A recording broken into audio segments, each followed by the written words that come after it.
Hello everyone. As discussed in our previous video, we are now going to start our next chapter of Unit 1, that is Accounts for Hire Purchase and Installment System. This chapter is basically divided into two types of purchase system. Purchase system, as we know that in today's era, various types of systems are prevalent by which buyers buy different types of products from sellers. And they make payment of those commodities in many ways. One such method is called hire purchase method and the second method is called installment method. Though these two methods are almost same, but there lies a very small difference in between these two methods that we will be clarifying in our further videos.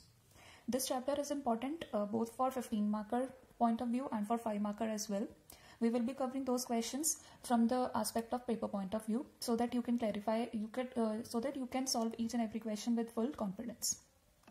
So the first question, which is very important and which usually comes in our paper, that is, what do you understand by the hire purchase system? Give the journal entries to be passed in the books of hire purchaser and hire vendor. Or discuss the accounting system in the books of hire vendor and hire purchaser. This question comes in 15 marks and it is the trend that it has been repeated 3 to 4 times till now by university. So today we will be covering this question only. Okay. One thing which I would like to clear here, that you don't note anything. You will be given PDF of all the written notes. So you just focus only on this video. Now firstly, this chapter is divided into two parts already mentioned. The first part is hire purchase system. Now what is the meaning of the system? It is a system wherein an agreement is made between the buyer and the seller, wherein the buyer acquires the possession of the goods immediately and agrees to pay the total hire purchase price in installment. Now what does this mean? This means that there is one party called buyer. When he purchases any of the goods from seller, instead of making the full payment, he just promises and agrees to pay the part payment of the goods at that time only, and the rest payment will be made by the buyer in installments in future. This system is called hire purchase system. So if the goods costing rupees 5 lakh are being purchased by the buyer from the seller, then in that case, if the buyer makes a down payment of rupees 1 lakh,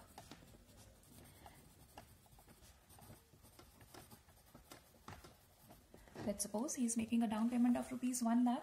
So when he makes this payment, he gets the possession of the goods.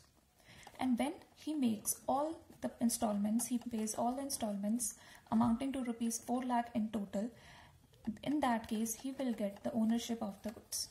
So the crux of this statement is that during the purchase time, the buyer may have the possession of the goods, but the buyer may not have the ownership of the goods.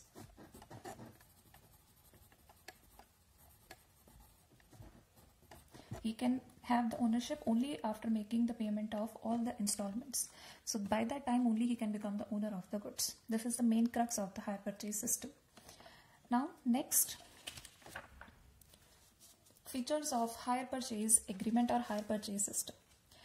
It is normally an agreement between the two parties, the buyer and the seller. This we have already discussed. And only the possession of the goods is transferred but not the ownership. Ownership is transferred only when the last installment is paid, and possession of goods is transferred when the first payment, down payment or agreement is being signed. The ownership passes to buyer with the payment of last installment. Again, the point is clear. The buyer agrees to pay cash price of the item with interest in installments. Now what does this mean? I am taking the same case of the previous example. In this, the buyer has made a payment of 1 lakh earlier and rest 4 lakh is to be paid in installments. Since the amount is to be paid in installments and in the later period of time, therefore buyer is supposed to pay some amount of interest along with this amount of rupees 4 lakh. Let's suppose, assume that amount be 40,000. So in this case, the buyer will pay the seller a total amount of rupees 1 lakh plus 4 lakhs and plus 40,000 interest. So this is the total hire purchase price which the party A is making payment to party B. the buyer agrees to pay cash price of the item with interest in installments.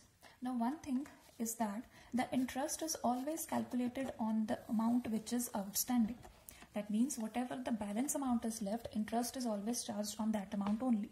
This point we will do further in detail. Now the next point, if there is default in payment of any installment, the seller has a right to repossess the goods sold. Now it means that if in any case the buyer is not in a position of making payment of any installment, then the seller has full right to regain the possession of the goods earlier sold. And in this case, now the seller will decide what he will do with the amount which he has collected from the buyer so far. It entirely depends upon the terms and conditions of the agreement. Now next, each installment is treated as hire charges till the last installment is paid. Now what does this mean? As I have already mentioned that only the possession of the goods is being transferred but not the ownership. Therefore, the buyer should include the installment paid as hire charges.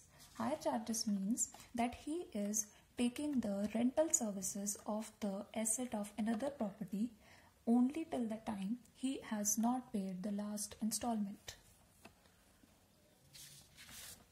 Now the next topic, which is the important terms used in hire purchase transactions or hire purchase agreement. This part is again very important because generally we don't use the regular day items in the hire purchase agreement. The first case is the hirer, hire purchaser. In the case of hire purchase agreement, the buyer of the goods is usually called by the name hirer or hire purchaser, and the seller of the goods is called by the name hire vendor. These two terms are very much prevalent and used in these types of transactions. The next part is down payment. Many of you must be knowing the meaning of this part. It is the initial payment which is made by the hirer to the hire vendor at the time of signing of the hire purchase agreement. That means any payment which is made by the buyer to the seller initially when they were in the stage of dealing with the asset. It is the initial payment made by the buyer to the seller at the time of signing the hire purchase agreement. Now, whenever they sign the hire purchase agreement, only then the possession of the goods gets transferred to the buyer from the seller. However, ownership still remains with the seller only. Now next, cash price. Now cash price and the next part, that is hire purchase price. These two items are very important and you will be getting sums based on these 2 points only. Now what is the difference? I have taken earlier one example that the goods in which they traded were of rupees 5 lakhs, and out of those 5 lakhs 1 lakh payment was made and further 4 lakhs was paid in installments. Since the 4 lakh was paid in installments, so the buyer was supposed to pay interest as well on the outstanding balance. That turned out to be in total rupees 40,000. So that's why the buyer has made a total payment of rupees 5,40,000. How 5,40,000? The basic price plus the interest of 40,000. Now cash price refers to the basic price. Whatever is the value of goods, that is called cash price, and it is the price which is normally recorded in the books of accounts. And hire purchase price refers to the price which we have calculated now, that is 5,40,000. Now let me read out the whole statement. It is the price on which the purchaser can buy goods for cash. It is the value of the goods recorded in the books of account. Whenever that party will record, he will record that he has gained goods costing rupees 5 lakh from the another party. Hire purchase price refers to the total price payable. I am again repeating, the total price payable by the hire purchaser to the hire vendor. The total price which the buyer is paying to the hire vendor is 5,40,000. So this is the hire purchase price. There is one formula for this as well, that is hire purchase price is equal to cash price plus interest payable on installment. So here the cash price is rupees 5 lakh. The interest payable on installment is rupees 40,000. So total hire purchase price is 5,40,000.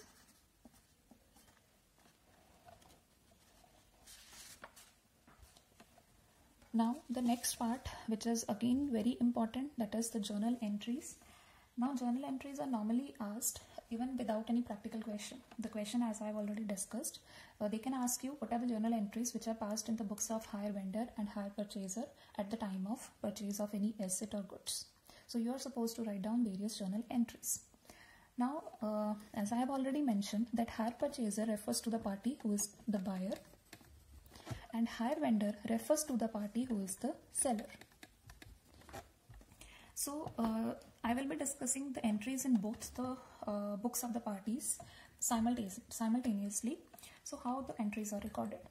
The first is when an asset is purchased. Now when the buyer purchases any of the asset or goods from the another party, debit what comes in. So it will be debited to hire vendor account. Since the payment has not been made to the hire vendor, so to hire vendor account. Hire vendor means the seller. Now simultaneously in the books of hire vendor, when an asset is sold, because he will be selling that asset, to hire sales, because sales are always credited. Hire purchaser account, because he has not paid any payment till now, so his account is being debited.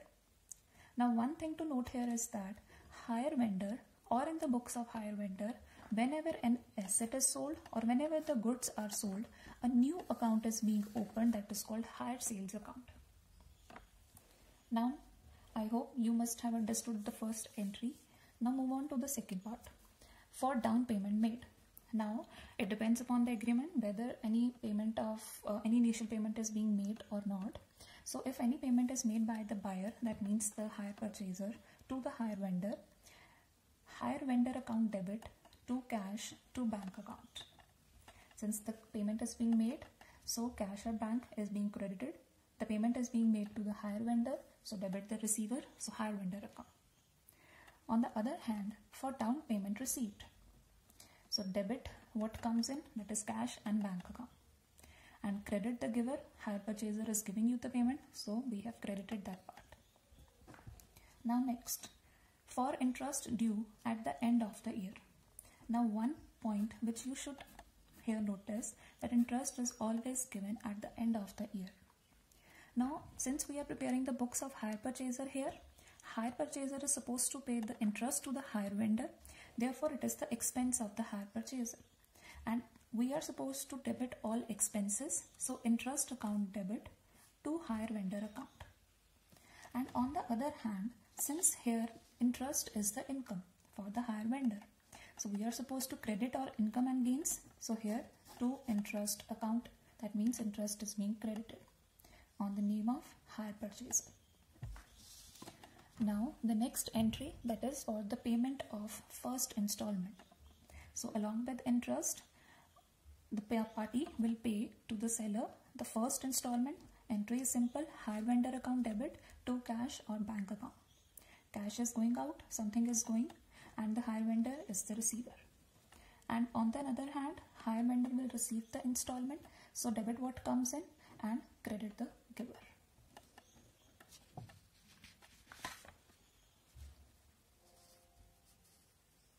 Now next is for depreciation charge. Now depreciation charge here is created because we have bought an asset from the vendor. So every year asset is being depreciated and that expense is recorded in the form of depreciation. Now for depreciation charge, since depreciation is an expense, rather a non-cash expense to the purchaser, so it will be debited. Now the asset account is being credited because assets usually have a debit balance. However, here the value of asset is being reduced on account of depreciation, therefore its value is being credited. But in the books of hire vendor, no journal entry is passed for depreciation charge. That means any kind of repair, expense or depreciation will be borne only by the hire purchaser. Now next, for transferring interest and depreciation to profit and loss account. We all know that whenever the year closes, at the end trading and P&L account is prepared. So all the expenses incurred during the year are transferred to these two accounts. we have so far incurred two types of expenses. One is interest and the second one is depreciation. These two are also posted in the profit and loss account on the debit side. So profit and loss account debit to interest account to depreciation account. And on the another hand, we also put every type of income or gain to trading and P&L account at the end. So far we have received one type of income, that is in the form of interest. Interest as any amount of interest or income is credited to profit and loss account. So interest account debit to P&L account. Now I have already mentioned earlier that whenever the books of hire vendor are recorded, a separate account is opened that is called hire sales account. Now the value of hire sales is always transferred at the end of the year to the trading account. That is by rule, because sales are recorded in the trading account whenever it is prepared at the end of the year. So trading account. And these are the only journal entries which are passed in the books of hire vendor or hire purchaser. However, you should note that certain journal entries are usually repeated till all the installments are not paid. Like interest will always get due in every year. Installment will be paid every year. Depreciation charge will be created every year. And every year the profit and loss account will be debited or credited with any kind of interest income or interest expense. So certain journal entries are repeated in the subsequent years as well, both in the books of hire vendor and hire purchaser. So I have given the notes for the same. Then journal entries number 3, 4, 5 and 6 are repeated in subsequent years as well in the books of hire purchaser. And journal entries 3, 4 and 5 are repeated in subsequent years as well in the books of hire vendor.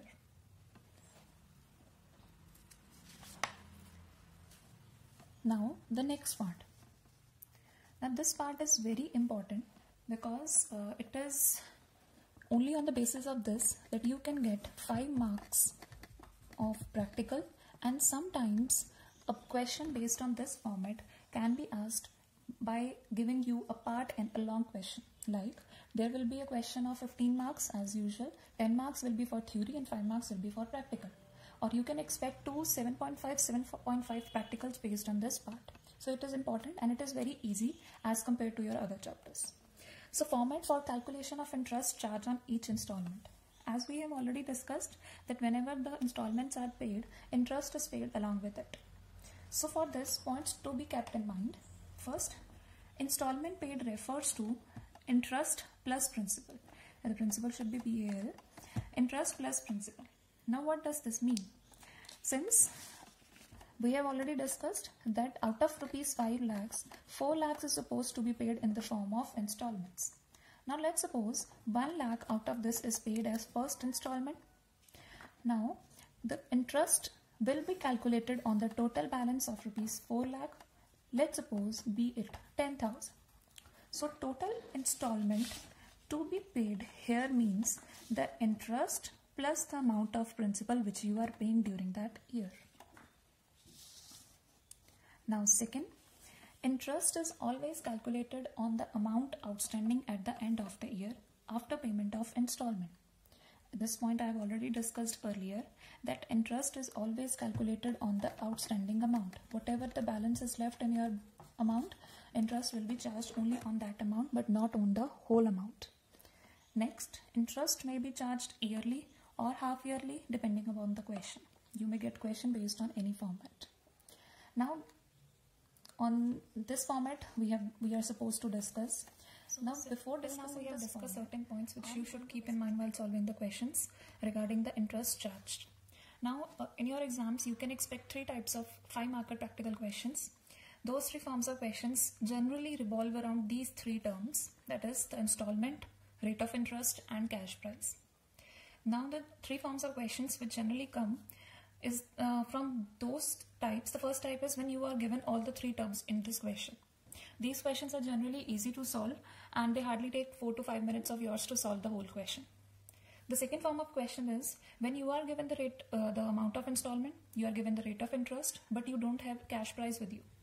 And the third form of question is when you have the installment amount with you, when you have the cash price with you, but when you are not given the rate of interest.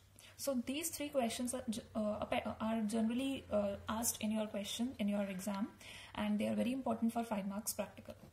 So let's start solving those questions.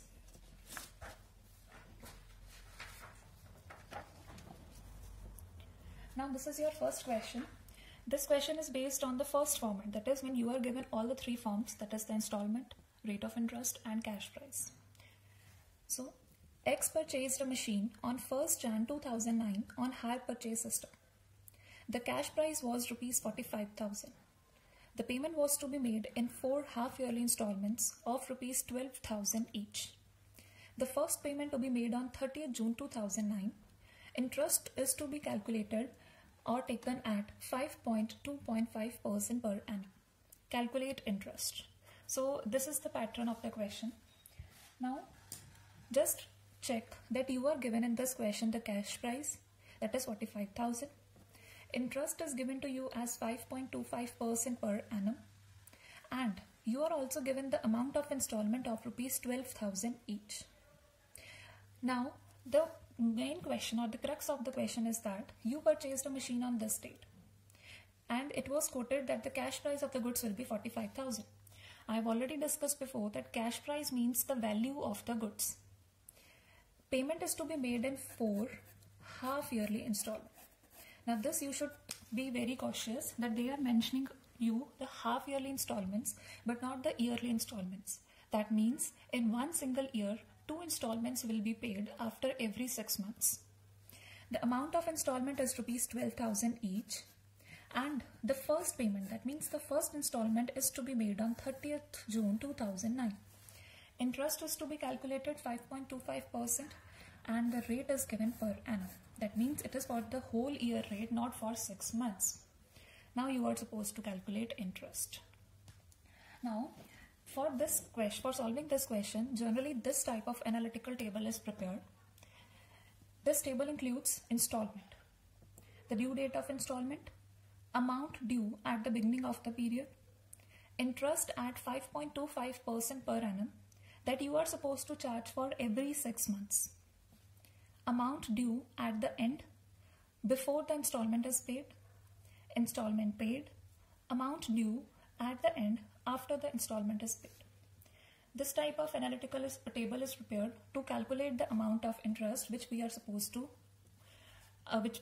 calculate as asked by the question. So how we will start solving the question? Since we are given that there are 4 half-yearly installments, that means the total installments in this case will be 4. 1, 2, 3 and 4. The next is due date of installment. We are given this information that first payment is to be made on 30th June 2009.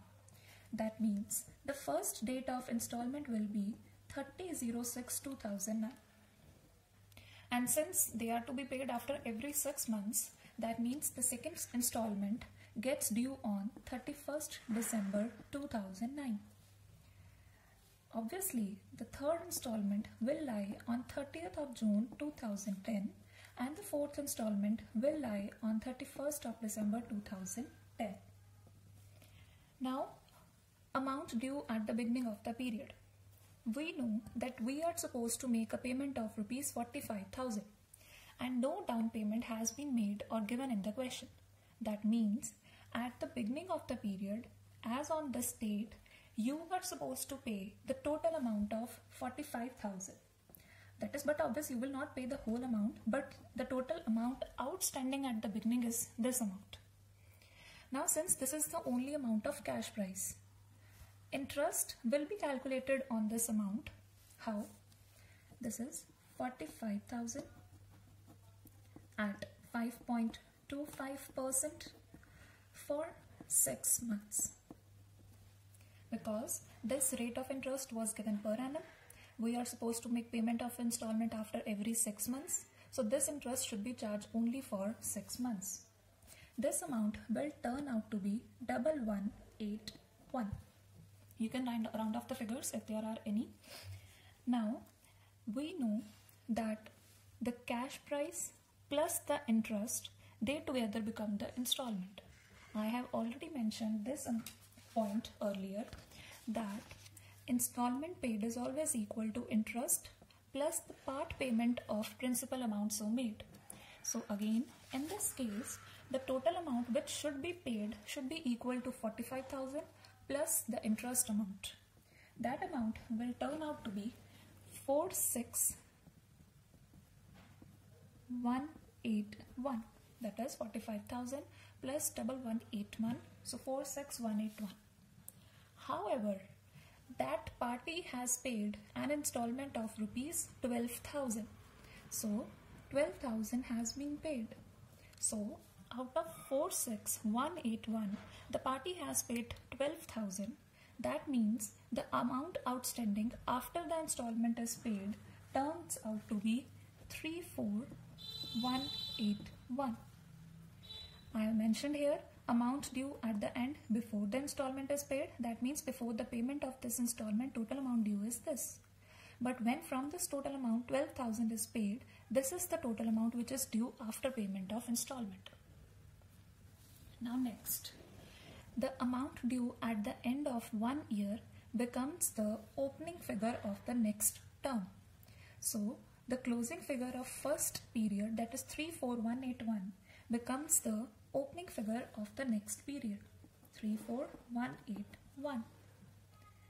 Now I will again calculate the rate of interest on the total amount outstanding, 34,181 into 5.25% into 6 by 12. The amount of interest will turn out to be 897. And now again, amount due at the end will be 34,181 plus 897. So this amount will be 35,078. Now since the installment which has been paid so far is 12,000, so out of 35,078, the party has paid rupees 12,000. That means the balance amount so left is 23,078. That is 35,078 minus 12,000 is 23,078 rupees. Now as we know, the closing figure of one period becomes the opening figure of another period. So 23,078. Again, calculate the interest, 23,078 into 5.25% into 6 by 12. That turns out to be 606. So total amount due will be 23,078 plus 606, that is 23,684. The amount of installment which is paid so far is 12,000. So amount pending after payment of interest is 23,684 minus 12,000, which is 11,684. Now out of again this value becomes the opening value of the next period. So 11,684. Now installment paid again in this case is 12,000. Now you should mark here one point very important, that during the last installment, that is in this case of fourth installment, you will not calculate interest by this method, because the interest in the last period will always be the difference between the installment paid and the amount which is due till now. So in this case, the interest will be 12,000 minus 11,684. That amount is 316. I'm again repeating that interest in the case of last installment should not be calculated by this method. Rather, it should be the difference between the installment paid and the amount which is getting due. So it is rupees 316. Now, the amount due at the end, you will notice that 11,684 plus 316 is 12,000. So 12,000 is due, 12,000 is paid, so nothing is due after payment of last installment. As a result, the whole amount is paid. Now the ownership of the goods will pass on from seller to buyer. In the question, we were asked about the interest.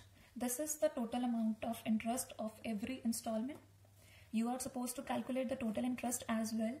So it will be 1181 plus 897 plus 606 plus 316. That total will turn out to be 3000. So this is the total interest which get due for the whole payment of rupees 45,000.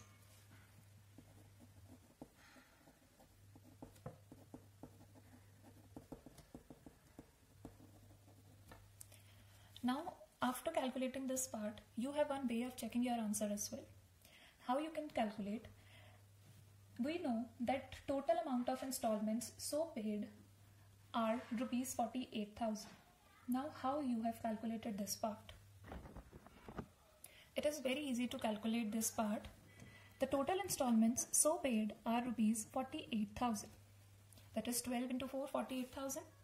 But the total value of the goods was rupees 45,000. So difference of 48,000 and 45,000 is 3,000, and the total interest value also comes out to be 3,000. So in this way you can verify whether your answer is correct or not. So the interest due is equal to installment paid minus cash price. The installments paid so far are 48,000. How 48,000?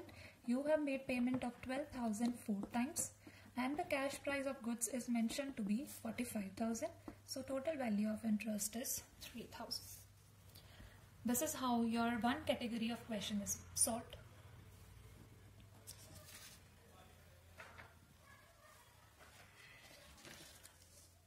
Now let's solve the second kind of question. On 1st Jan 2001, Messrs. Bunty and Bubbly took delivery of a machine on hire purchase system. Rupees 1,500 being paid on delivery and balance in 5 installments of rupees 3,000 each, payable on 31st December. The cash price being rupees 15,000. Calculate interest of each year. Now in this case, you are having the total value of installment. You have the value of installment with you, that is rupees 3,000. Rupees 3,000. You have the value of cash price with you, that is rupees 15,000 given. Now the next figure which you need is interest. But in this question we are not given the value of interest. That means now we are solving the second form of question, that is when the installment is given. Third form of question, when the installment is given, when the cash price is given, but when the rate of interest is not given. So how we will be solving this question? As I have already mentioned earlier as well, that hire purchase price and cash price are two different terms. Cash price means the total value of goods. Hire purchase price means cash price plus interest which you are supposed to pay on it. So we will be solving this whole sum based on that method. Firstly, calculate hire purchase price. Now what is the hire purchase price? Whatever amount you will pay, that is total of whatever amount you will pay, that becomes hire purchase price. So whether you are paying interest, whether you are paying cash price, whether you are paying down payment, all terms comes out to be hire purchase price. So in this question, on 1st Jan, you have took delivery of a machine, you have paid 1,500 down payment, and you have decided to give 5 payments of rupees 3,000 each, where the cash price is 15,000. Now you are supposed to calculate here interest. For calculating interest, we are supposed to calculate hire purchase price first. How? First, you have made a payment of 1,500. Along with it, you will be making payment of 3,000 in 5 equal installments. So, 1,500 plus 15,000, thus total turns out to be your hire purchase price, so which is equal to 16,500. And the cash price here is rupees 15,000. I have already discussed in one of the in one of the notes that the hire purchase price is equal to cash price plus interest. So hire purchase price is equal to cash price plus interest. In this case, we have hire purchase price with us, we have cash price with us, we can calculate interest. So interest in this case will be 16,500, that is hire purchase price, minus cash price, that is 15,000. So total value of interest turns out to be 1,500. Now for this type of analytical table is prepared, because this is the total value of interest which you are supposed to break down in all the 5 installments. So how will you be breaking this amount? Because year by year your total value of outstanding amount turns out to be declining. Therefore the rate of interest, or the amount of interest also turns out to be declining. Now in this table you have one column for year, second column is for hire purchase price outstanding at the beginning of each year, ratio and the amount of interest. Since we are going to make payments in 5 installments and each installment is to be paid on 31st of December. So the first year is 2001, because first payment will get due on 31st December 2001. Second payment 2002, 2003, 2004 and 2005, because we are supposed to make payment in 5 installments.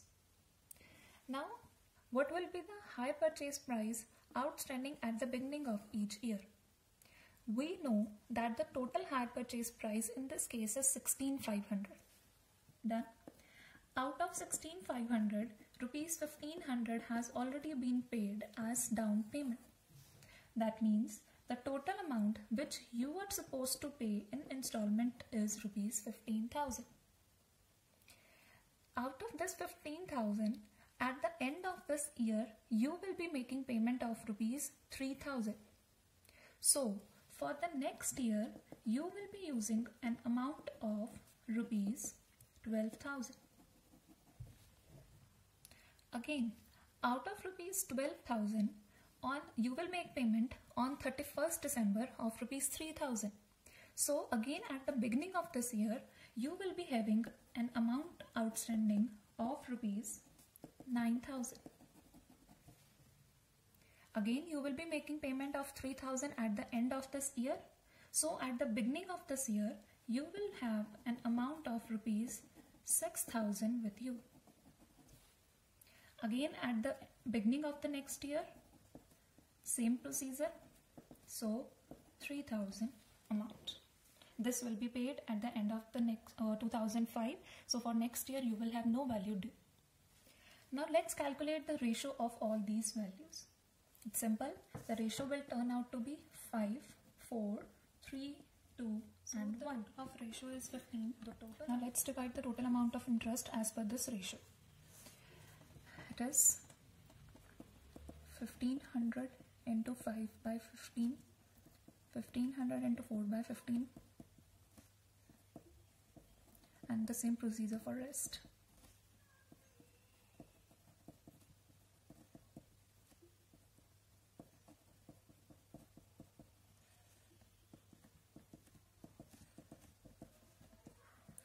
$500, $400, $300, $200 and $100. Total amount turns out to be 1,500. So this is how the total value of interest of rupees 1,500 is bifurcated year wise. We have done this part only because we were supposed to calculate interest of each year. If there would have been that calculate interest in total, then this would not have been solved. So this is how the second category of sum is being solved. Now move on to next type of sum.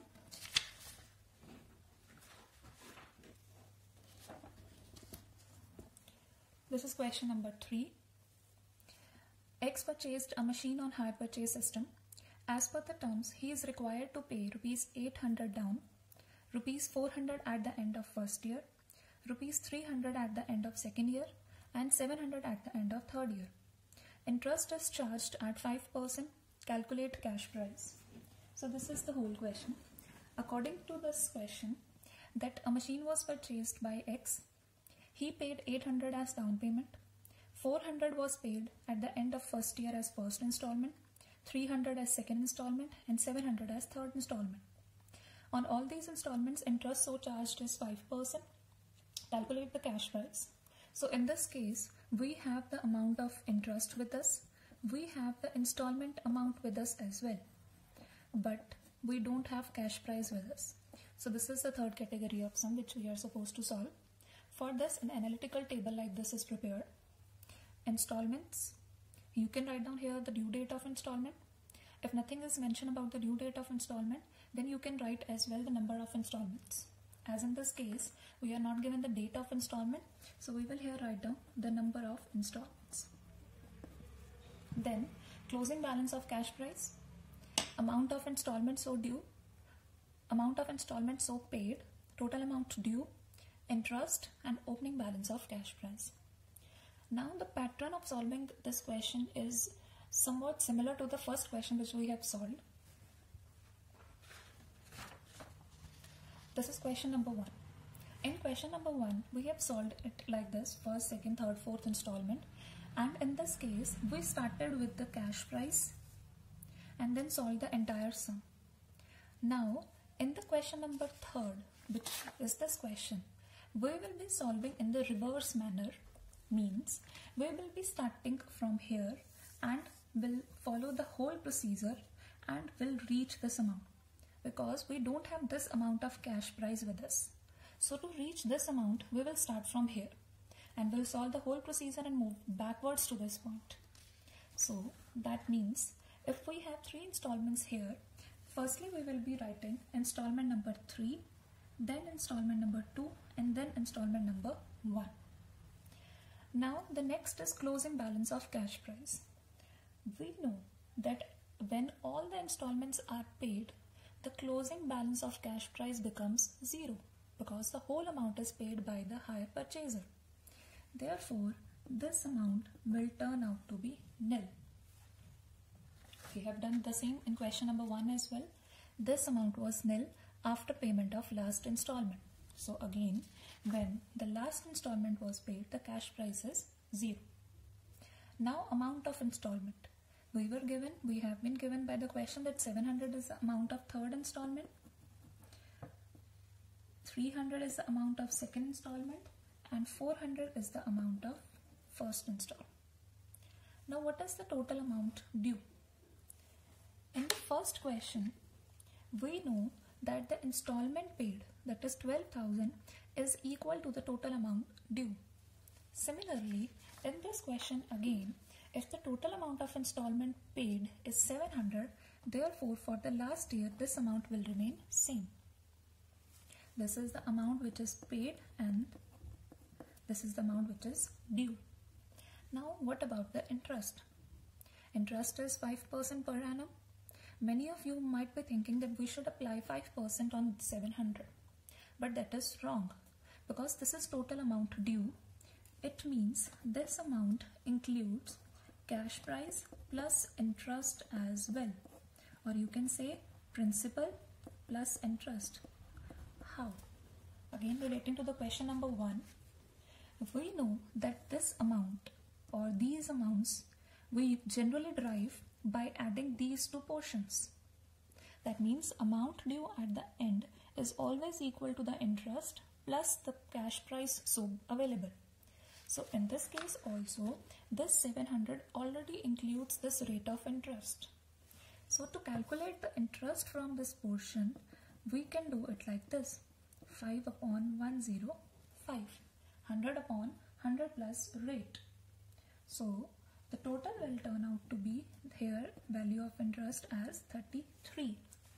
Accordingly, the opening balance will be 700 minus 33 is equal to 667. And then we know that this turns out to be this value. So 667, because closing value of 1 year is equal to opening value of second year.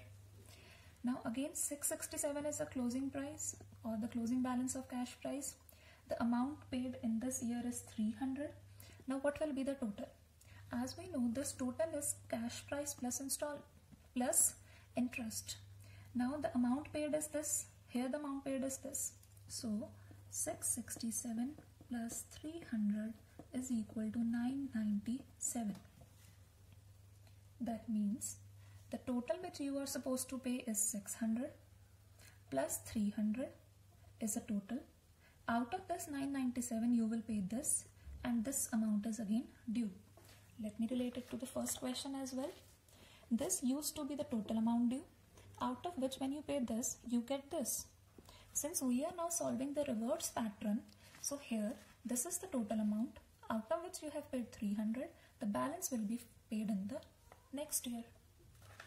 Again we will calculate the rate of interest. So that rate of interest will turn out to be 997 into 5 upon 105, that is 46. So 997 minus 46,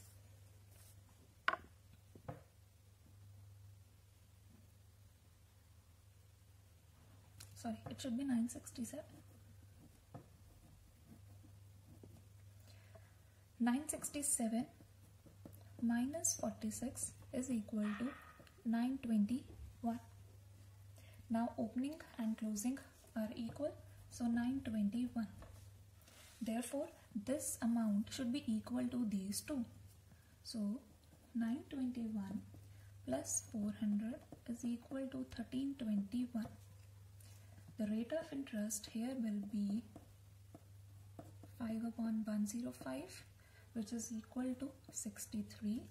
So 1321 minus 63 is equal to 1258.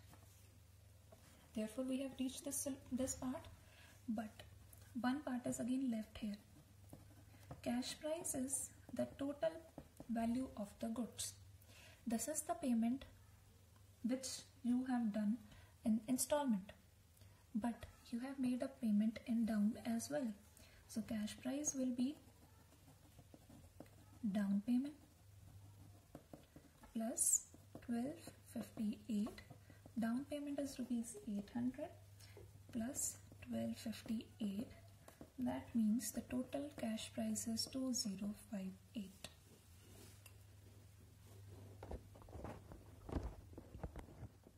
So far we have discussed 3 important practical questions and 1 theoretical question. Now we are going to start with our second important theoretical question, that is, what do you mean by repossession of goods?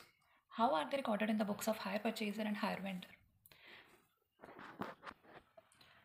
Now repossession of goods means that in case of any default made by the hire purchaser in the payment of any installment, the seller has full authority to regain the possession of the goods and to already forfeit the amount so given by the buyer, or he may also return the amount if any, depending upon the nature of agreement.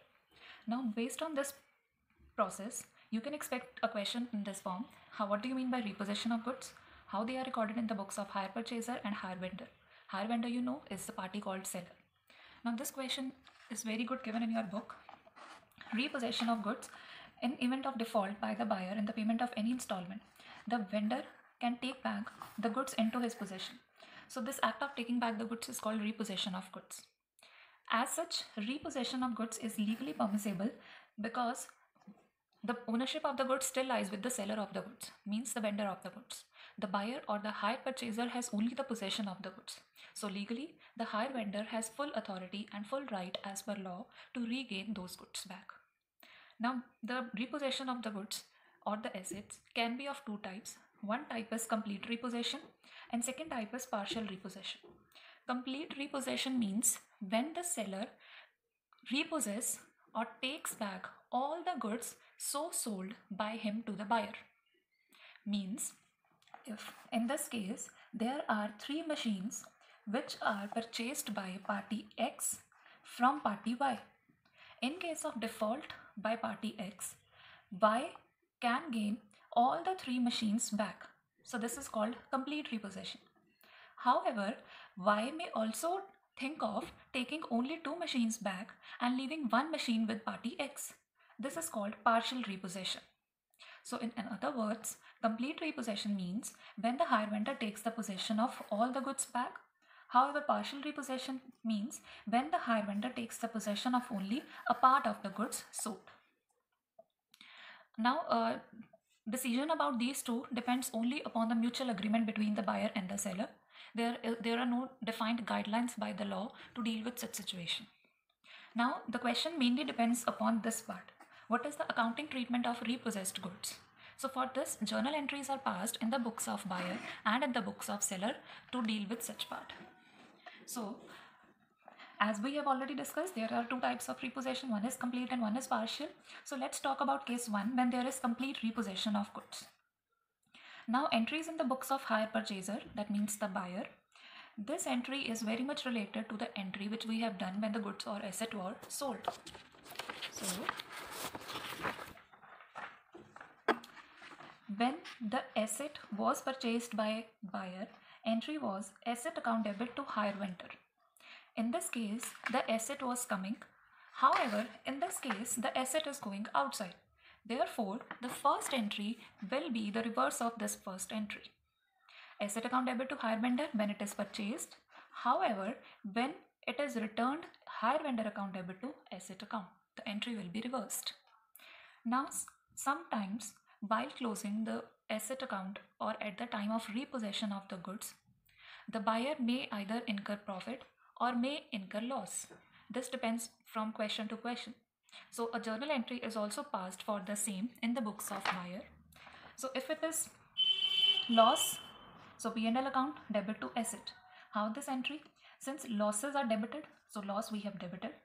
Value of asset has reduced, so it is credited. However, if the party earns a profit, entry will be asset account debit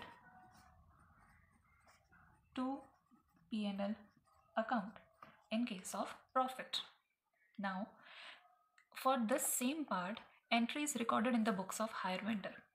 Whenever the books of hire vendor are made, for the repossession of the goods, a special account is opened and that special account is called goods repossessed account.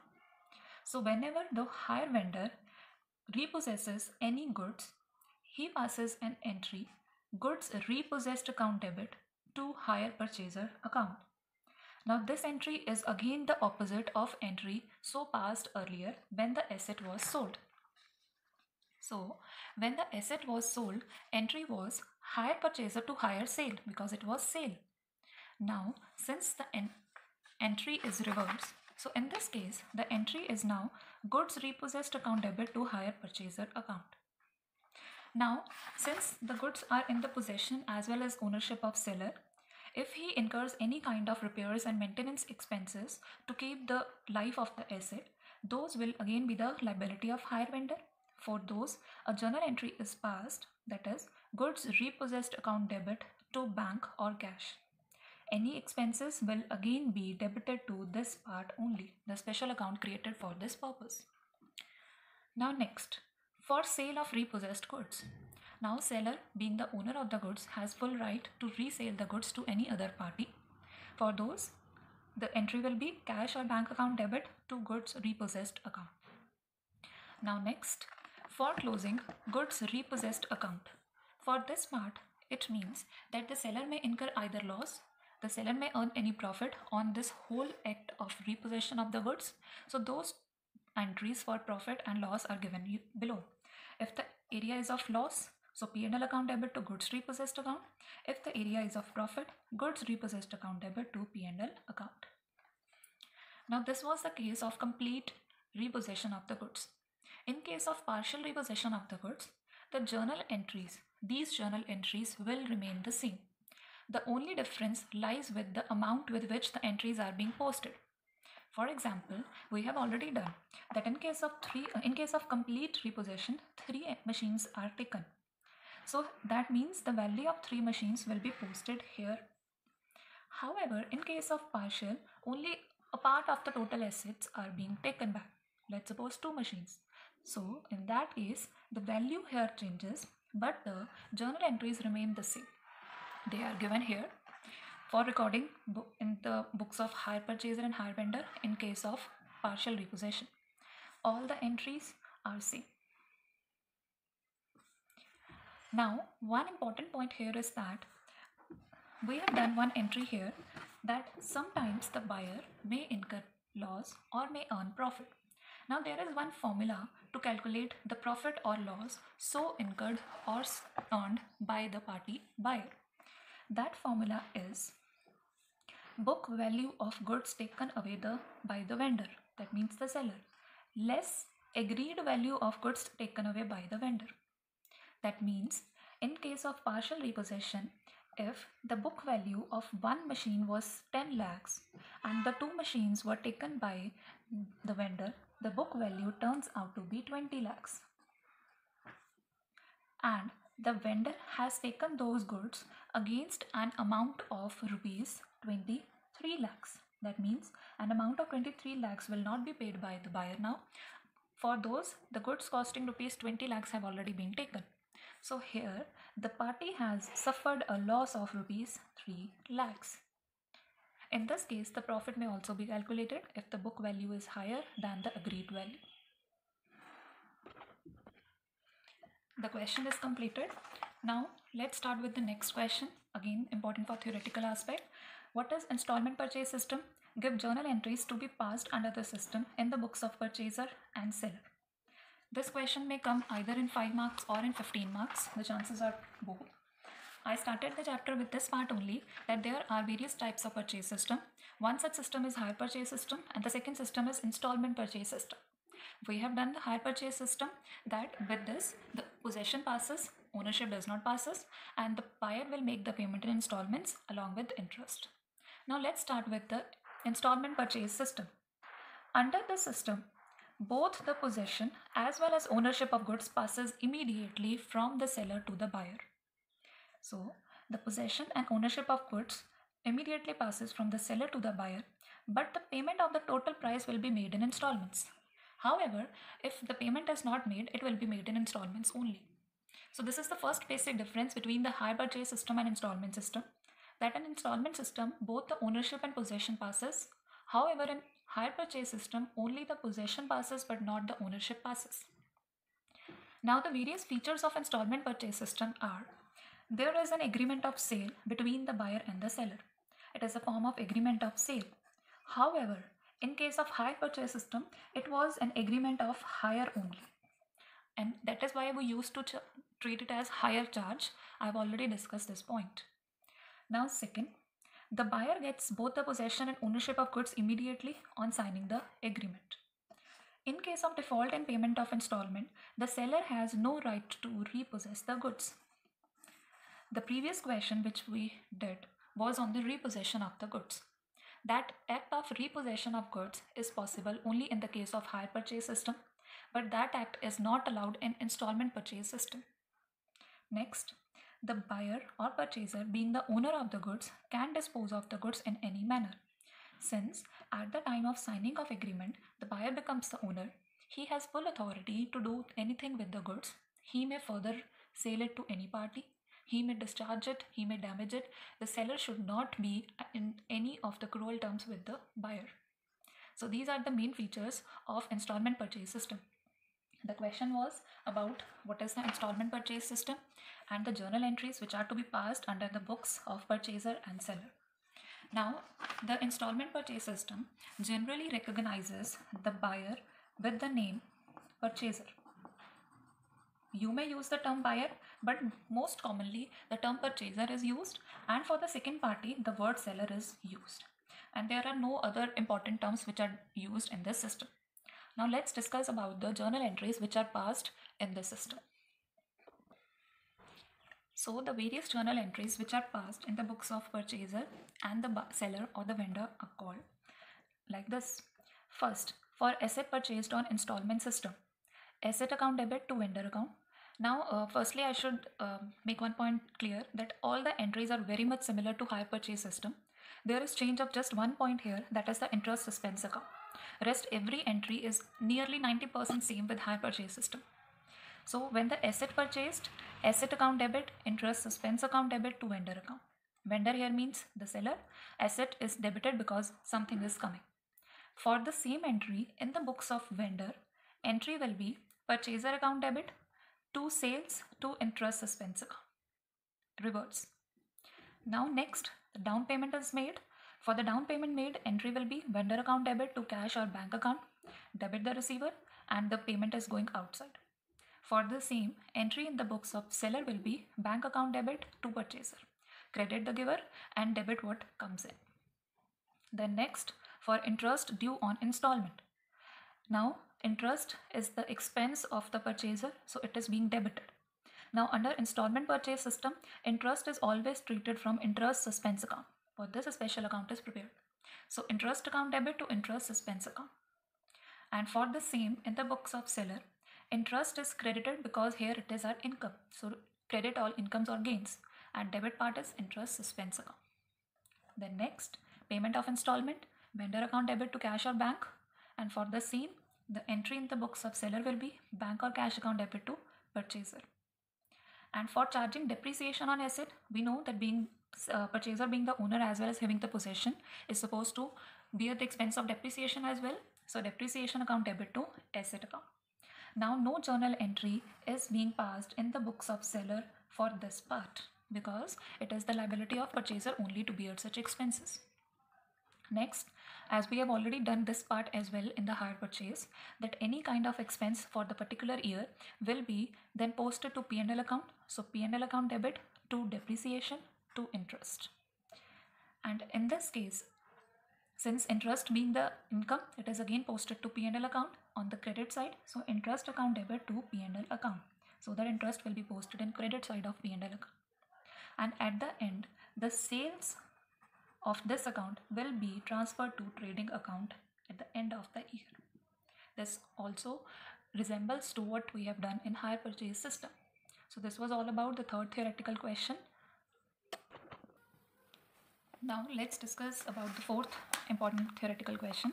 Make a comparison between the hire purchase system and installment system.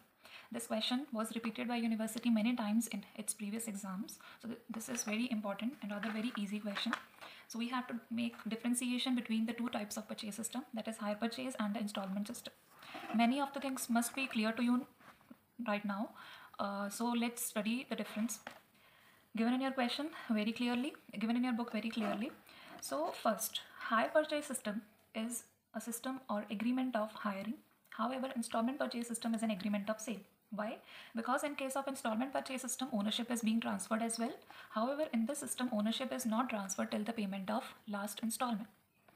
Next, in case of hire purchase system, the various parties to contract are called hire purchaser or hirer, and the seller is called hire vendor. However, in this case, the various parties to the agreement or to the contract are called purchaser and seller or buyer and seller. Then the next point is transfer of ownership. The hire purchase system allows the transfer of ownership only after the payment of last installment. However, installment purchase system allows for immediate transfer of ownership at the time of signing of agreement. The next part is return of goods. So in case of return of goods, this means that hire purchase system allows the buyer or the hirer or hire purchaser that if he wants to return the goods to the seller, he has full right to do the same. However, in case of installment purchase system, the buyer has no such right to return the goods.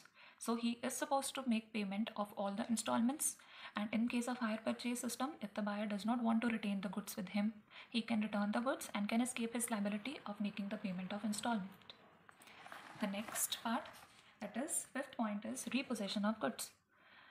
In hire purchase system, the seller has full right to take the possession of goods back if any default is made by the buyer. However, under installment system, the seller has no such right to take the possession of the goods back because he has already transferred the ownership in the name of buyer. So in case of default payment, he cannot take back the goods, but he can sue the party for non-payment of installment and can file a case against him in court. Then next is forfeiture of amount received. It means that in case of default, since the payment is made by buyer to some extent, now the seller is liable to make payment of whatever the amount paid by buyer till now. Means If out of 5 installments, the buyer has made payment of 3 installments and has not made payment of fourth one, this means that any amount paid by the buyer till now is required to be paid by the seller to the buyer. However, no such case lies here in the installment purchase system. Any amount paid by buyer cannot be forfeited. However, it will be forfeited in this case. Then right of disposal. In this, it means that the buyer under hire purchase system has no right to further resale the goods, damage the goods, or discharge or destroy the goods, because he is not having ownership with him. However, in case of installment purchase system, since the ownership is with the buyer only, he has full right to discharge the goods, to destroy, to damage, or to further resale them, or to hire them to some another person for any of his own motive. The seller is not required to put any restriction on the buyer for this purpose. However, the seller has full authority to restrict the buyer under hire purchase system. So this was all about the distinction between the last question of this chapter, that is, discuss the methods of ascertaining the profit when goods of relatively small sales value are sold on hire purchase basis. The second form of this question is, write note on hire purchase trading account and stock and data system in hire purchase accounting. Now what does this mean? Now a hire purchase system is used both for sales of higher value as well as sales of smaller value. Sales of higher value basically includes the sale of asset. Sales of smaller value includes basically the trading in goods only. So whenever the goods are sold whose value is very less, there are two special methods to treat those sales. One method of dealing with them is debtors method or debtor system, and the second method of dealing with it is called stock and debtor system.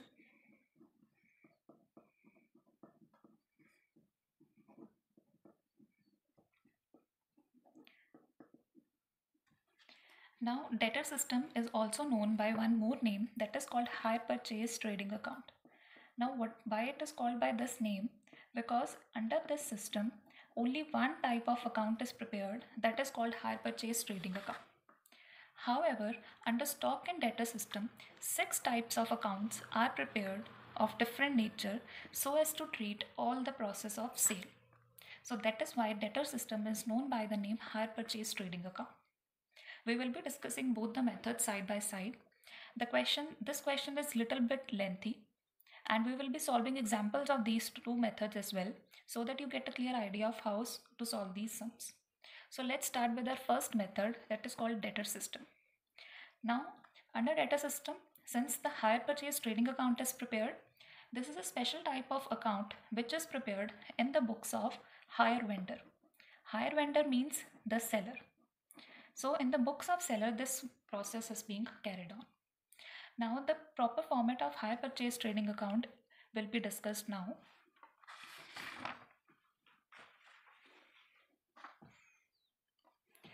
This is the basic or rough or this initial format in which hire purchase trading account is prepared.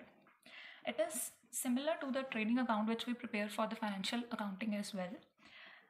Debit side, credit side, and particulars. Now let's start posting the things. Firstly, as we know that in the trading account, the first item which normally is posted is the opening stock. So in this account, the first item to be posted is the opening balance. Now there can be opening balances of two things. One is of hire purchase stock,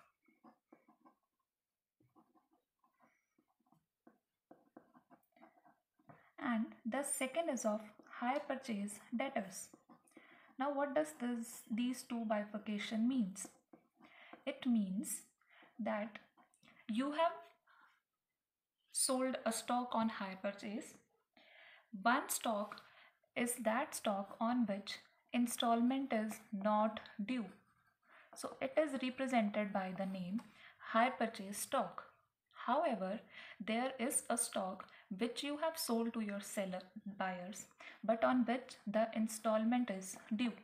So that installment due amount is represented by the name hire purchase debtors. I'm again repeating. any amount or any stock which you have sold on which the installment is not yet due is, and the opening balance of that is represented by hire purchase stock. Any amount of goods which you have sold and on which installment is due, that amount is represented by hire purchase debtors. Now, since if there is the opening balance of something, it is but obvious that there will be a closing balance of the same, and the closing balances are represented on the another side. So the same account will have a closing balance as well.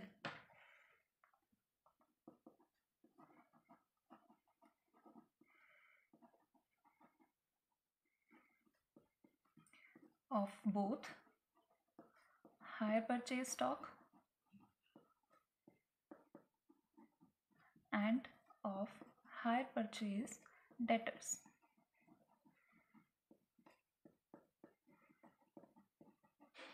This is the closing balance of the stock for which installment is not due, and this is the closing value of the stock for which installment is due. Done. Now next, this is done with the stock which is opening and closing. Now, when the out of any of the stock lying with you, you always make sale.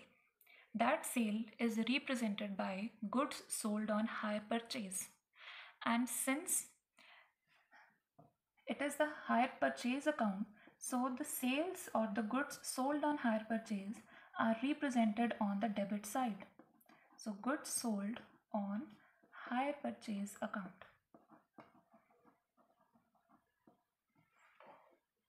These are the sales which you have made during the year.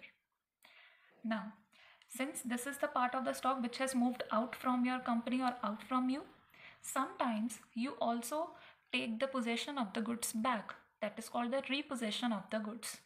So if the stock which is going out means that this is recorded on debit side, that means any stock which you are getting again will be recorded on credit side. So the entry will be by goods repossessed account.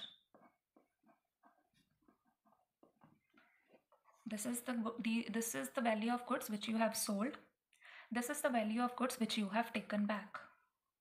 Now, since you have sold some goods on hire purchase, you may be getting some payment as down payment, or you may be getting some payment in the form of installment during the year.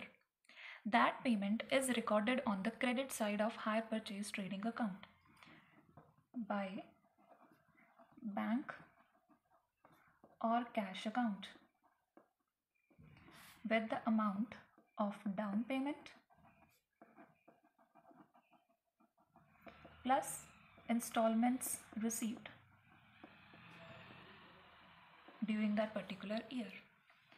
Now we have done till now the opening closing balance, sales made, and if there are any repossession of the goods. Now the next part is that of the stock reserve. Now what is called stock reserve? We normally treat the opening balance and the closing balance on cost figures.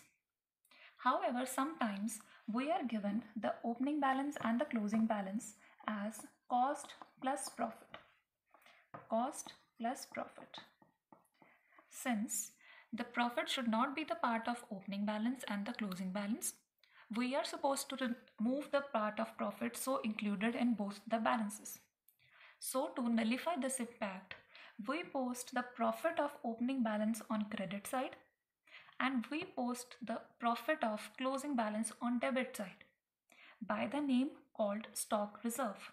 So any part or profit of opening stock will be written by the name by stock reserve.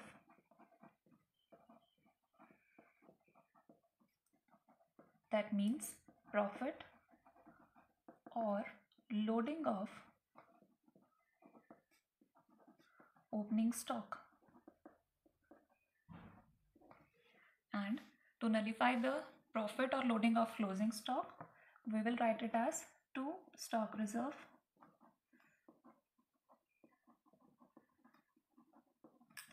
profit or loading of closing stock.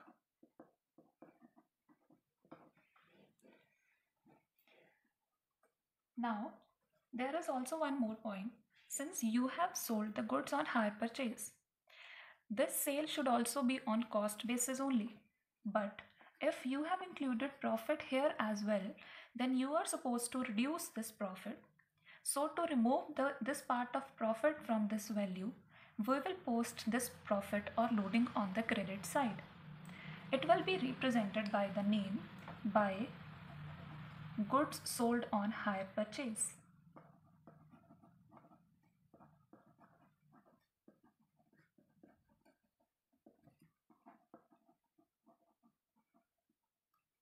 Being the loading on sold goods. So this is all about your trading account. You may get a loss, you may get a profit. The profit will occur when your credit side is more than your debit side. So it will be called by the name to profit and loss account, because any profit or loss from this account will be then shifted to profit and loss account. And if the debit side is more and credit side is less, you may get a loss. So that loss may be treated on this side by profit and loss account. On the figure of loss. So your account is then balanced. This is the whole format of hire purchase trading account. Now based on this format, you may get certain journal entries. So if you understand this account very well, it is very easy for you to pass those journal entries. For example, the journal entry for opening stock will be hire purchase trading account debit to hire purchase stock to hire purchase debtors. The journal entry for goods sold will be hire purchase trading account to goods sold on hire purchase. The journal entry for goods repossessed will be goods repossessed account debit to hire purchase trading account. If you have received any cash payment, entry will be cash or bank account debit to hire purchase trading account. Now, to record the stock reserve on all these accounts, you have used stock reserve account. So to nullify the profit or loading of opening stock, your entry will be stock reserve account debit to hire purchase trading account, goods sold on hire purchase account debit to hire purchase trading account, and the loading of closing stock will be treated as hire purchase trading account debit to stock reserve account. For any balance which is closing, entry will be hire purchase stock account debit to hire purchase trading account, hire purchase debtors account debit to hire purchase trading account. And the profit or loss will then again be repeated in the same manner. So the various journal entries which can be passed on the basis of these accounts are given in your book in very detail. These entries are easy to pass if you have done your account very well. The next method for dealing with goods of relatively small value is stock and debtors method. Since in the last method we have done that there is only one such way of recording all the transaction, that is to prepare hire purchase trading account. However, under the stock and debtor system, there are 6 types of accounts which are prepared, and all these accounts are prepared to incorporate each and every transaction in an individual manner. The accounts are hire purchase stock account, hire purchase debtors account, shop stock account, hire purchase adjustment account, goods sold on hire purchase account, and goods repossessed account. Now generally the transactions remain the same. However, for each and every transaction, these types of different accounts are prepared. Let's start relating it to the hire purchase trading account. Since in the hire purchase trading account, we have incorporated the opening balance of stock. However, in stock and debtor system, all the items or all the values relating to stock will be dealt only in the separate account called hire purchase stock account. Be it the opening balance or the closing balance, all will be recorded individually in the stock account. Now second, we have recorded the opening balance of debtors account and the closing balance of debtors account. These two will not be posted in the same account, rather a special account will be prepared for them, that is the hire purchase debtors account. Now, what is the shop stock account? Shop stock account means that the seller, whosoever is that party, seller generally buys a large number of goods for his shop. From those large number of goods, he sells certain number of goods on hire purchase system. So shop stock means all the types of goods which are being purchased or whose stock is being maintained by the seller is called shop stock account. Out of the stock, then goods are sold on hire purchase system. Now the next is hire purchase adjustment account. This is the special account which is prepared to incorporate all the values of stock reserve or profit or loss. That means in the hire purchase trading account, you have recorded stock reserve of opening stock, you have recorded stock reserve of closing stock, you have recorded stock reserve on goods sold on hire purchase, and you have recorded either profit or loss. All these items in this method will be recorded in hire purchase adjustment account only. Then goods sold on hire purchase account. It means whatever the value you have recorded in the form of sales and hire purchase trading account will be recorded separately in this account. Goods repossessed account. Again the same. Any amount recorded as goods repossessed account in trading account will be shown individually with this account only. Now, this method follows a cycle of trend usually followed in the market, means that if you are having something as shop stock with you, shop stock means the total stock which your seller has with you. Let's suppose 10 lakhs. Out of that shop stock, you sold something on hire purchase basis of 2 lakhs. Now that hire purchase base will create two things for you. One thing is the hire purchase stock, means any stock which you have sold on hire purchase but on which installment is not due. And moreover, when that installment will become due, ultimately that stock gets converted into debtors. Debtor means those persons who are supposed to make you payment. So the stock value will then be converted into debtors value because they will be making you payment in the form of cash. Ultimately, your hire purchase sales can either be directly converted into debtors when they make you payment, or they may be converting firstly into stock, and that stock will then be converted into debtor, and then they will make you payment in the form of cash. Now one point here which is the main idea, when your hire purchase stock gets converted into debtors, the stock of hire purchase gets reduced. However, the balance of debtors get increased.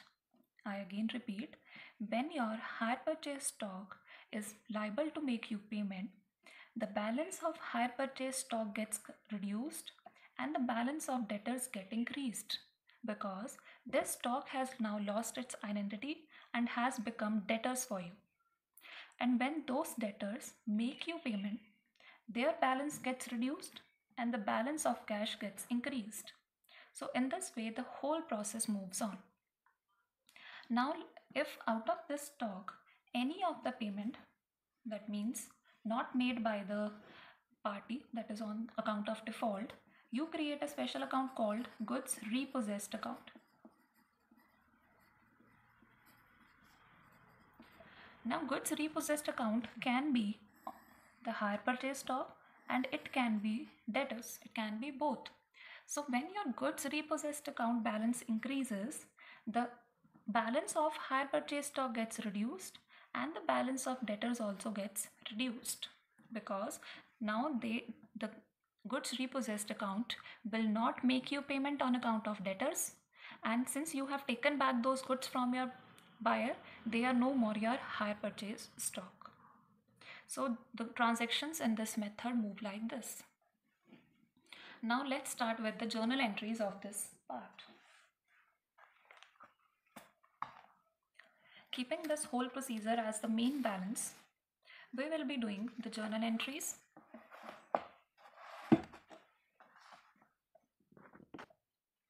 So So the journal entries will start from here. Very firstly, you will make purchases of those goods which you are going to sell. Then those purchases will then converted into your stock, and that stock of your shop is called shop stock account.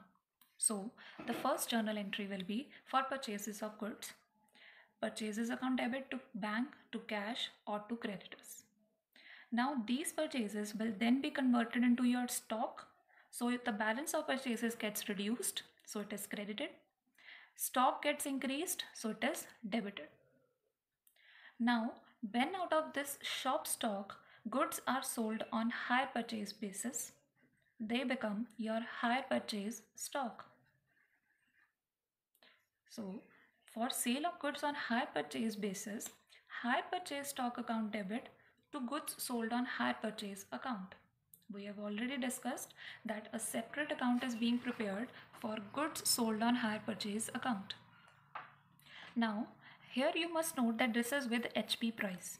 HP price means it includes both the cost plus the profit or loading. Now when the total installments become due during the year, I have already discussed that when these stock get converted into debtors, the balance of stock gets reduced and the balance of debtors gets increased.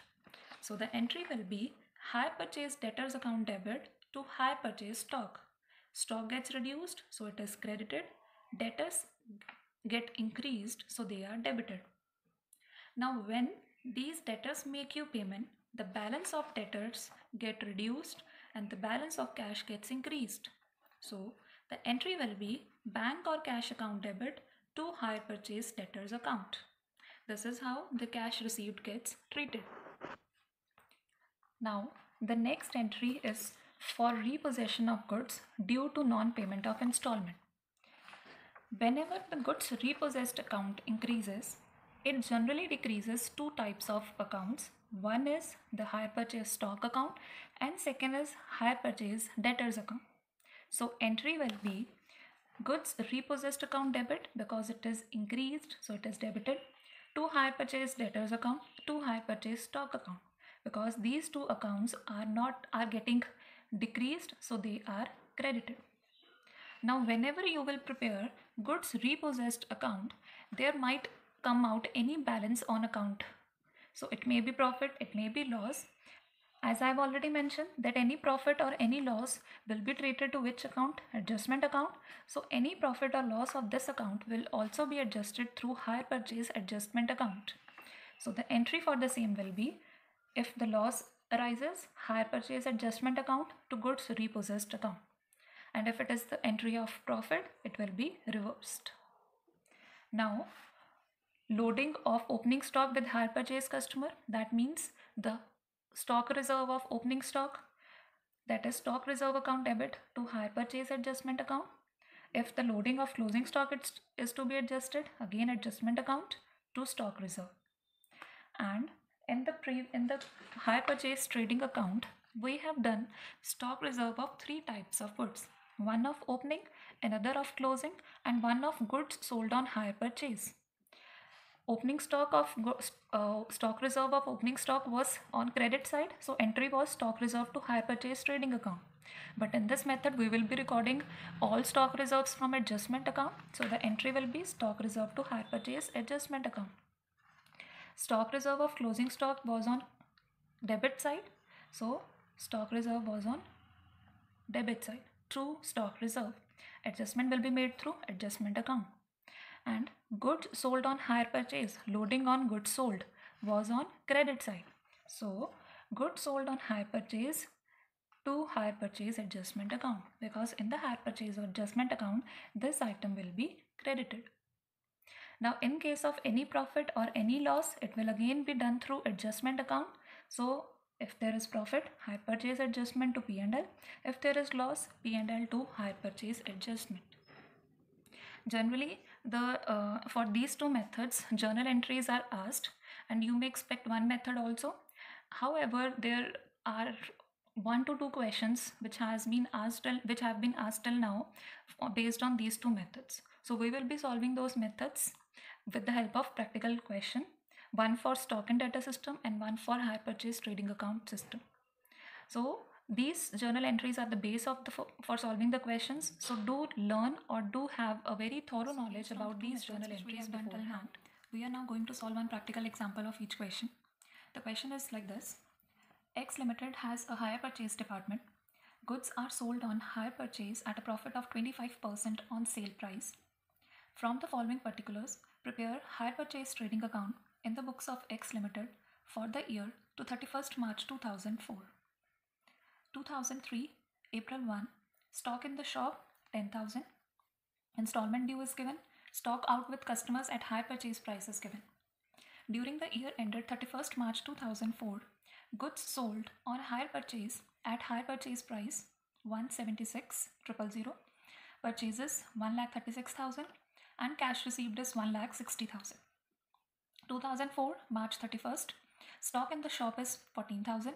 Stock out with customers at high purchase prices 92,000. So this is the whole question, and based on this you are supposed to prepare high purchase trading account. High purchase trading account will be prepared in the books of X Limited as on for the year 2003 to 2004. So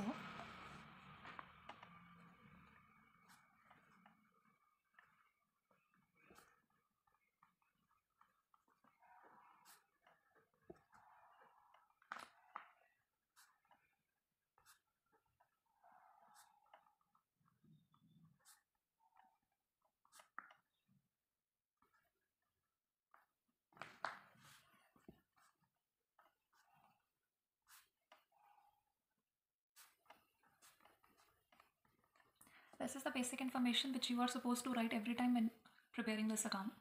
Now, the question, basically this account starts with the opening balance. In the opening balance given on 1st April 2003, we are given stock in the shop. Stock in the shop means the shop stock, and we know this account is not recorded in this trading account because the opening balance is of the hire purchase stock and the hire purchase debtors. So the next is of installment due, that is of 6,000, and the next opening balance is of stock out with customers at hire purchase price. Now, in the hire purchase trading account format which we have done, one opening balance is of the stock for which the installments are not due, and the another is of hire purchase debtor for which the installments are due. So in this question, we are given the value of installment due opening. That means this figure represents the hire purchase debtors. The second figure is stock out with customers at hire purchase price. Nothing is given about the installment due. That means this value is of hire purchase stock. So, two opening balances .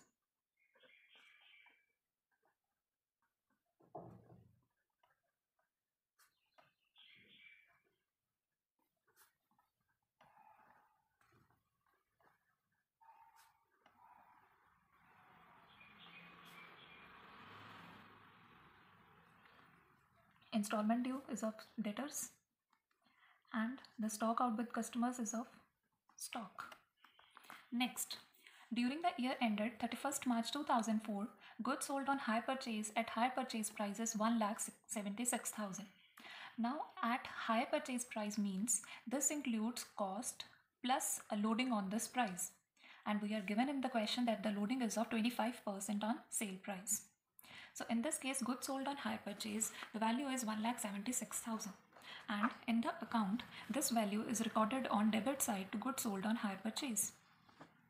The next value given is purchases. In the whole account of hire purchase trading account, we do not record any amount on account of purchases, so this value will not be recorded anywhere. The next figure is of cash received. Cash received is recorded on the credit side of hire purchase trading account by bank or cash, being the amount received either on account of down payment and installment. So we will be recording the transactions here like this. Two goods sold on hire purchase, 1,76,000, and by cash account 1,60,000. The next information given is on the closing balance. stock in the shop, that is the shop stock, which we do not record. And the next is stock out with customers at high purchase price. Now again, when we recorded this as the opening balance, we did it in the high purchase stock. Now this is given on the last date, so this will be the closing stock available with us of rupees 92,000. So balance given at the end by closing stock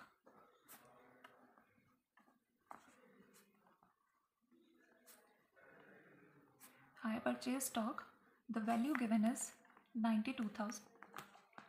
This is the value which is given to us in the question. By closing stock, high purchase stock. Now we are done with each and every value in the question.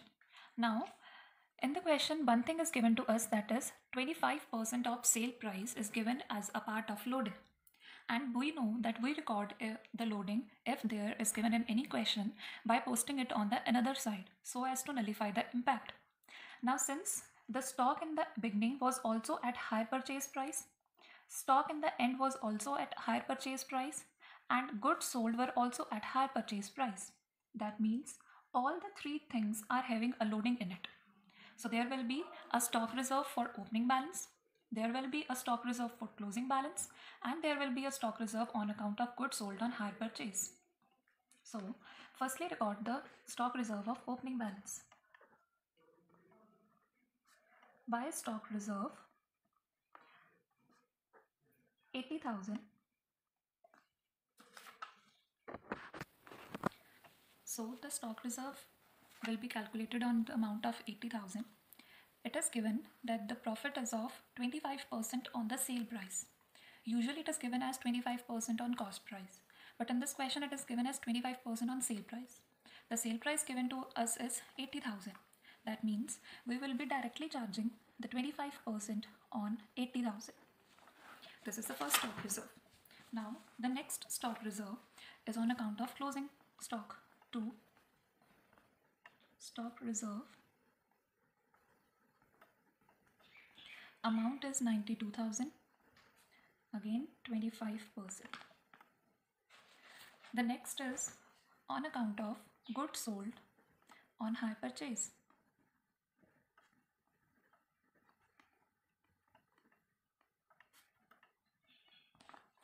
So here the value is 1,76,000 at 25%. So this is how you will record the reserve on account of opening, closing and goods sold balance. The values in this case will be 25% of 80,000, that is 20,000. Then 25% of 176,000 is 44,000. And 25% of 92,000 is 23,000.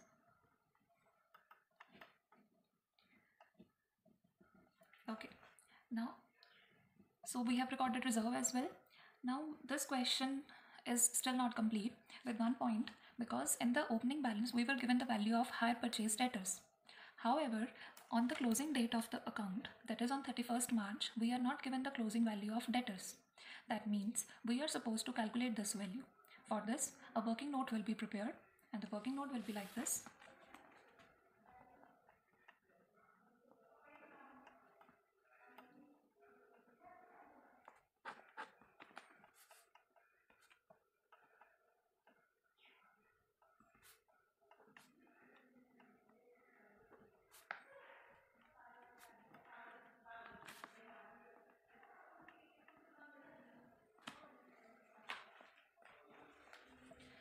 For this, firstly we will take into account the opening stock of both the things which we were having. The opening stock was of 80,000 plus opening balance of debtors. So this amount is 86,000. During the year, we have sold goods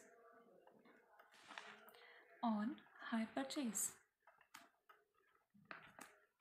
The amount for the same is 1,76,000.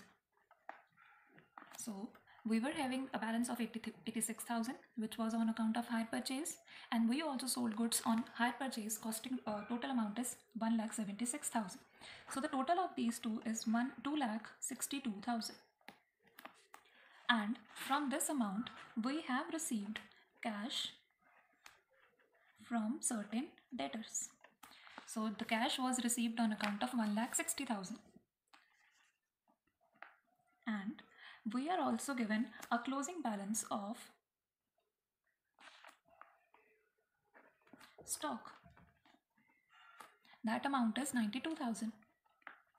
That means we were having an opening stock of this, we sold goods on this, so the total value of installments which we are supposed to receive is 2,62,000. However, from this amount we have received cash for 1,60,000 and the balance part is represented as 92,000. So the total of these two should match. But in this case, the total of these two figures is showing a difference of rupees 10,000. So this difference is on account of closing debtors. I am again repeating, you were having an opening balance of all these two items. You sold goods on hire purchase. So the total value of cash which you are supposed to receive from your buyers is 2,62,000. However, you have received cash balance of 1,60,000. That means out of 2,62,000, if you have received a balance of 1,60,000, so the 1,02,000 should be received. But out of that 1,02,000, 92 represent your closing stock. That means there is a balance of 10,000 which should be there on account of closing debtors. So we will be recording this value here.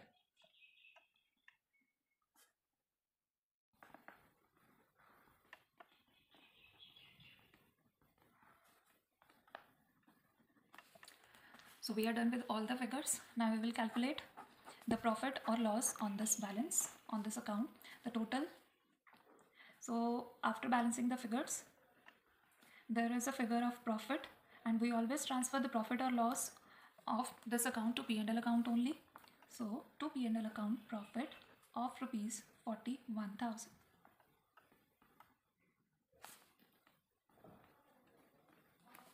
So this is how your total account is prepared and the balances we are going to solve is based on the stock and debtors method. National Sales Corporation has a hire purchase department. Goods are sold on hire purchase at cost plus 25. This cost plus 25 means the loading is of 25% on cost.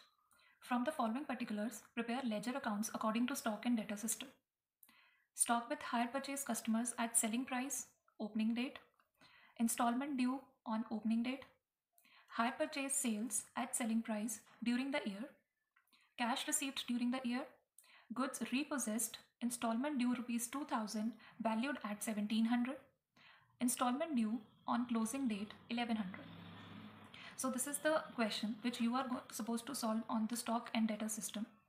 And under stock and debtor system, the following types of accounts are prepared. 6 types of accounts: hire purchase stock account, hire purchase debtors account, shop stock account, hire purchase adjustment account, goods sold on hire purchase account, and goods repossessed account. Now in this question, we are not given this account, any information regarding this account, so we will not be preparing this account. In total, the rest 5 accounts will be prepared as per this question. So the accounts will be prepared under this format: purchase stock account, hire purchase debtors account, then goods sold on hire purchase account, the rest account is goods repossessed account, and the next is hire purchase adjustment account. Now the question will be solved based on the journal entries which were done as per the method. These were the journal entries which we did previously under the stock and debtors method. So based on these journal entries, these 6 types of accounts are generally prepared. These are the other journal entries. So we will be preparing the various accounts on this part. So stock with hire purchase customers at selling price. This is the opening balance of stock. So it will be recorded in the hire purchase stock account as to balance brought down. The value is 15,000 and the value given to us is at selling price. It means loading is included in it. The next part is installment due on 1st April 2016. Again the opening balance. Since the installment due means the opening balance of debtors account. So it will be recorded in the hire purchase debtors account. So hire purchase debtors account to balance brought down rupees 1800. The next point is hire purchase sales during the year 2016 to 17. These are the goods which were sold during the year. So for recording these sales, a separate account is prepared which is called goods sold on hire purchase account. And hire purchase sales during the year, for the entry which is passed is, the journal entry passed for recording this transaction is this: for sale of goods on hire purchase. Hire purchase stock account debit to goods sold on hire purchase account. That means if you are selling any goods, your stock account of hire purchase will get increased and the sales will be credited. So in this case, we are given the amount as hire purchase sales during the year is 96,500. So we will be recording that part as hire purchase stock account debit 96,500, since it is with HP price, so we must be recording it at 96,500, to goods sold on hire purchase account 96,500. So this journal entry will be posted in two accounts. First, hire purchase stock account. In hire purchase stock account, it will be recorded on debit side to goods sold on hire purchase account.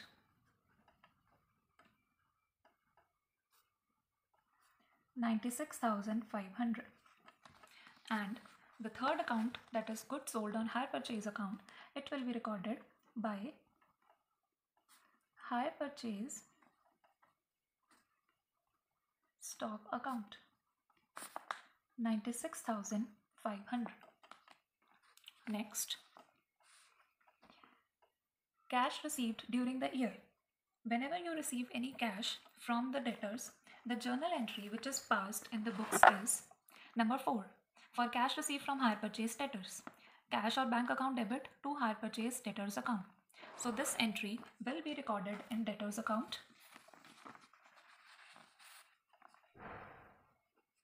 by cash account. The value is 98,300.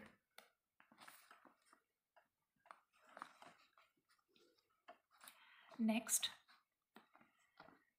goods repossessed, installment due 2000, valued at 1700. Now this means that you have taken back goods of rupees 2000.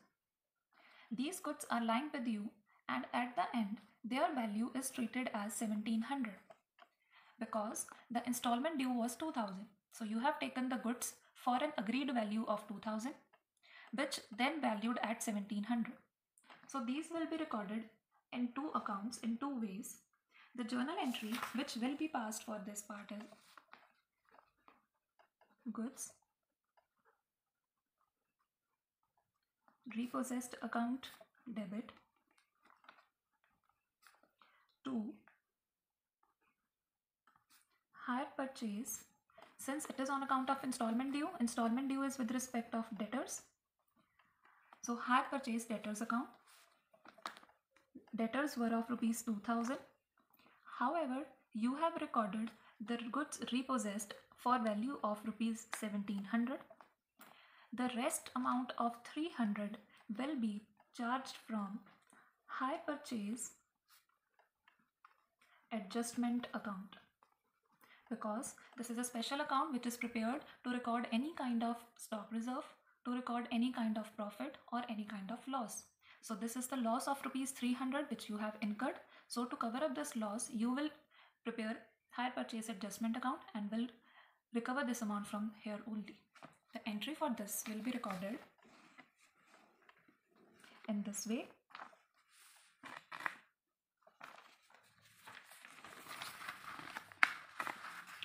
Goods repossessed account to hire purchase debtors account 2000. At the end they are valued at rupees 1700. So their balance is of rupees 1700. The balance of 300 will be adjusted through hire purchase adjustment account.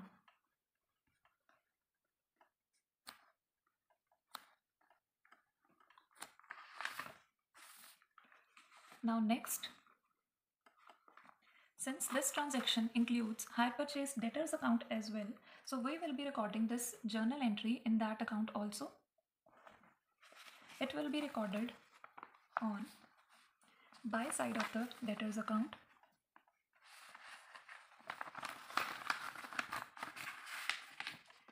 Buy goods repossessed account. Since in the debtors we have recorded the value of 2000, so the value here to be posted is 2000. Next, installment due or customers paying closing date. So this is the closing balance of debtors account, that is of 1100.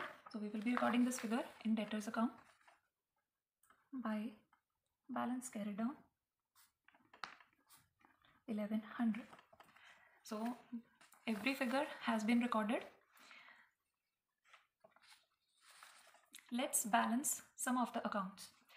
Now since we are having the opening and closing balance of hire purchase debtors account, firstly this account will be balanced.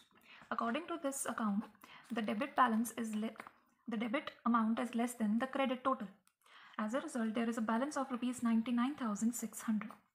So this 99,600 will be recorded to hire purchase stock account.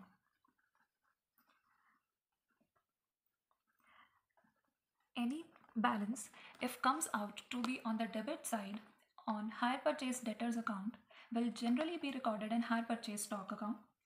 This means that your debtors have increased and your stock account has been reduced. So it will complete your this journal entry number 3rd.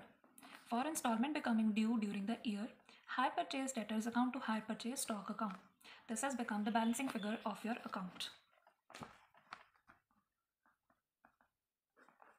So it will be recorded to stock account as well.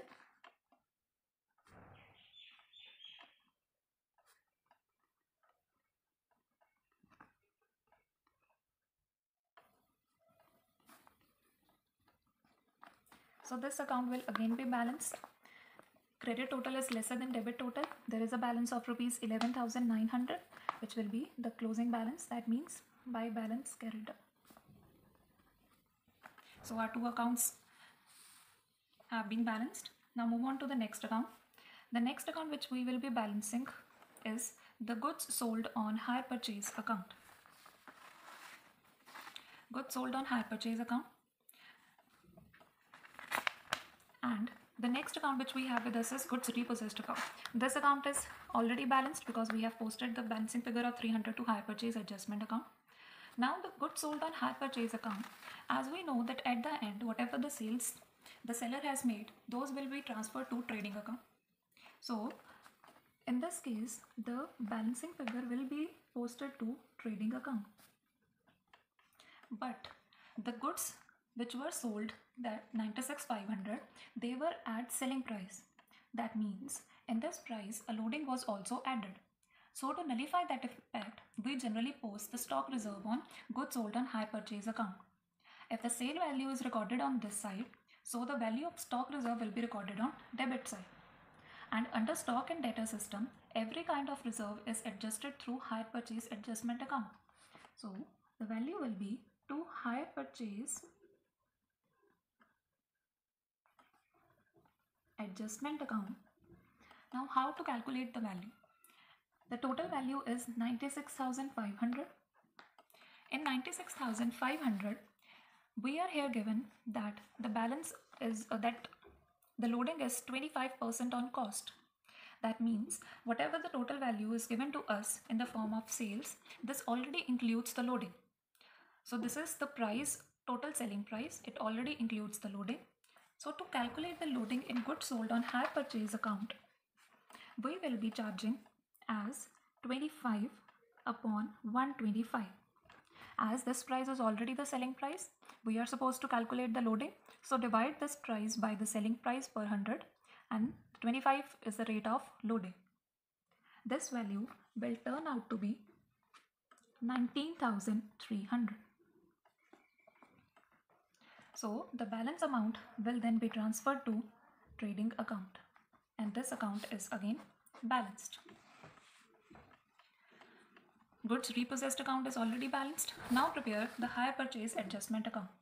In hire purchase adjustment account, we will be firstly posting the stock reserve on closing and opening balances. So those will be by stock reserve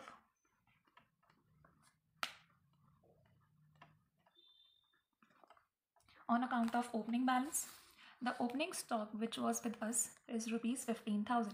Now since this is again at selling price, so 15,000 into 25 upon 125. The value is 3,000. The stock reserve on account of closing stock,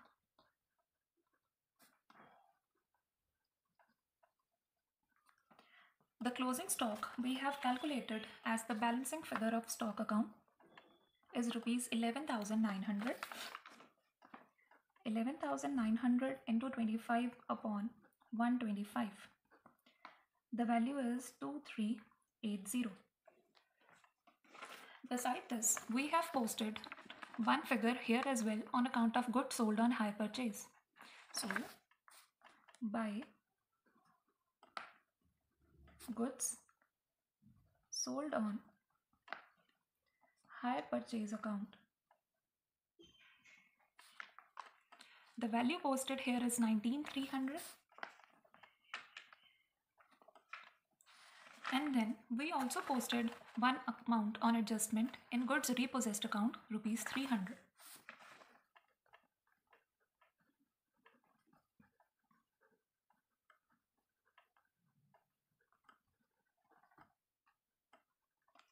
So we are done with all the figures. Whatever the balance of adjustment account, whether debit or credit, it is transferred to profit and loss account. So in this case, there is a balance on account of profit.